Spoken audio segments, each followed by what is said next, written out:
Well, here's a question that might get some family members in trouble. Did you get presents yesterday that you just downright hated? Uh-oh. Well, you probably heard the saying, one person's trash is another's treasure.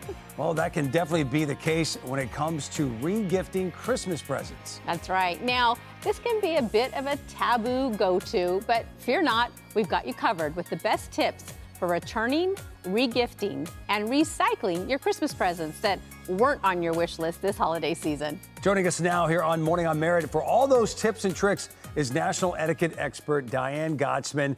Diane, thank you so much for joining us here on Morning on Merit, and Merry Christmas. Thank you for having me, and Merry Christmas to you. I hope you got some wonderful presents you don't have to regift. Yes, we both did. So thank you for asking. Hope you did as well. Hey, let's dive right in. I'm sure lots of people across the country opened some gift that wasn't on their wish list yesterday. So barring taking a flamethrower and burning it right in front of that person, what are some tips for when you're disappointed opening those unwanted presents? You know, for the holidays and all year long, you should always say thank you. Show your gratitude, because it was the effort that counts. Watch your facial expression so you don't look shocked.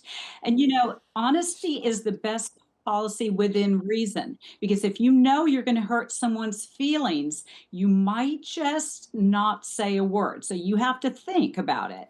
And, you know, there are things that we can do. We have to check our own expectations, because we may have wanted a purse and received a coat, but that coat might be what we really need. And if we really have some items that we don't want, rather than just cluttering up our landfills, we should think about repurposing them where they're going to be appreciated. Okay, so this is a big question for me, Diane. Regifting, right? It was long thought to be taboo. What's changed that's made it acceptable now? Is it really acceptable? And for the people that are still against the art of passing along presents, what other tips would you suggest for recycling or returning gifts? Right. Well, in terms of it being taboo, it can be. Regifting is dicey. So you don't want to pass along a gift, pretend that you got it just for them, and somebody else's gift tag is still on it. So we have to be careful, and we have to make sure that it's something that we think that other person is really going to want. So, for example, I have a little piece of artwork here that a friend made. And I couldn't regift this, even though I do love it, but I can't regift it because it's something that is special to her and she's giving it to me.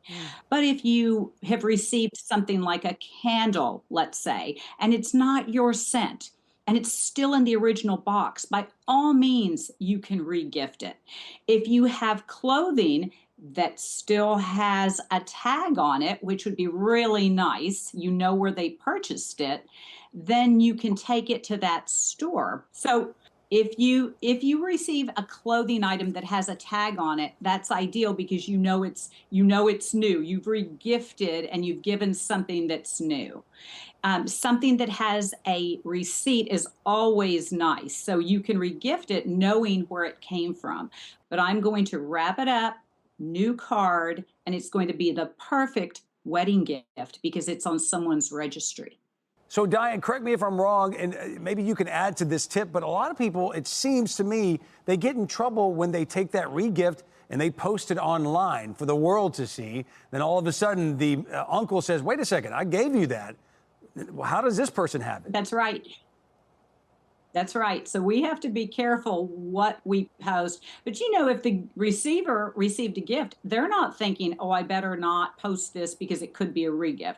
So we have to think about that. When we regift, we don't want to regift in the same circle of friends. We want to make sure that it's not going to offend someone. We want to make sure that it's not a family heirloom that you wouldn't want to pass on to somebody that doesn't appreciate it. So we have to be very careful when we're regifting that. And another thing that we can do is we can donate it to a charity, a nonprofit, an organization that could use and utilize it and really enjoy it. Because when you're posting on social media and you are always taking a risk. about someone seeing that gift and thinking, wait a minute, I just gave them that hot dog rotator on Christmas. That is the risk of regifting, right? So what are some gifts that we should stay away from when we're regifting? So you want to stay away from family heirlooms. You want to stay away from gift cards because you don't know if that gift card has been used. Anything personal, decoration, a design, but it's really someone else's first and last initial. Anything that can be seen as undergarments and even pajamas. And, you know, I say worn items because you might have worn something once and think, well, I'm going to regift it. Now, you can give it to someone and say, listen, I wore this scarf. It's not my color. Do you want it? That's different than passing on a gift. You know, a gift is different than saying, I received this candle. It's not my scent. I know it's your favorite scent. Would you like it? So honesty is the best policy when possible. So many great tips there, Diane. Thank you so much for joining us this morning, and happy holidays to you. Same to you. Thank you for having me.